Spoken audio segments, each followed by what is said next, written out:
2001 à 2019, c'est durant cette période que Joseph Kabila aura dirigé la RDC, un parcours particulier qui commence suite à l'assassinat de son père, Laurent Désiré Kabila.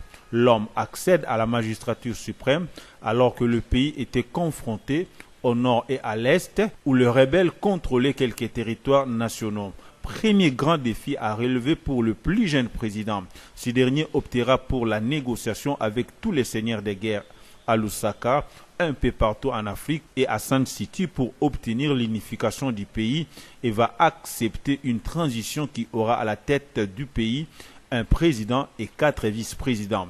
Et au bout de quelques années, Joseph Kabila va tenir son engagement annoncé lors de sa première prestation de serment, à savoir remettre le pouvoir au peuple. C'est ainsi qu'en 2006, le pays va connaître les premières élections libres et démocratiques où Joseph Kabila aura encore la confiance du peuple congolais. Durant 5 ans, il va s'engager dans la voie de la reconstruction en dotant le pays d'une constitution et institutions fortes. Au bout de 5 ans, Joseph Kabila va respecter le cycle électoral et conformément à la constitution, il va organiser les élections étant donné que la loi lui permettrait de se présenter comme candidat à sa propre succession et il sera réélu pour un deuxième mandat.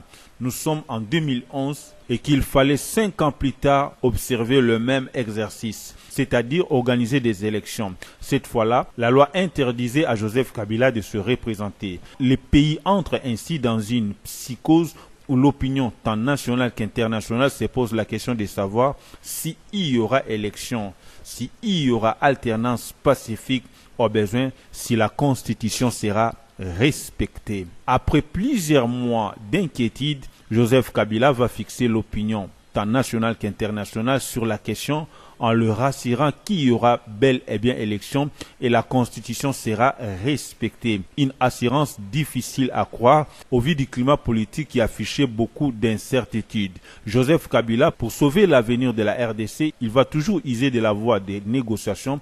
C'est ainsi qu'on se rappellera de l'accord de la Saint-Sylvestre. Et au bout de ce temps, Joseph Kabila tiendra sa promesse en organisant des élections où il ne s'est pas présenté et encore mieux, son dauphin ne sera pas élu. Par contre, un membre de l'opposition qui remporte ces élections, cela donne ainsi la possibilité à Joseph Kabila de sortir tête haute et par la grande porte.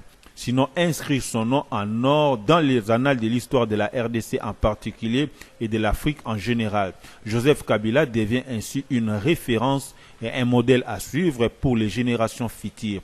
Kabila s'en va, mais reste un grand chef de l'État congolais car il est parvenu à enregistrer un parcours remarquable.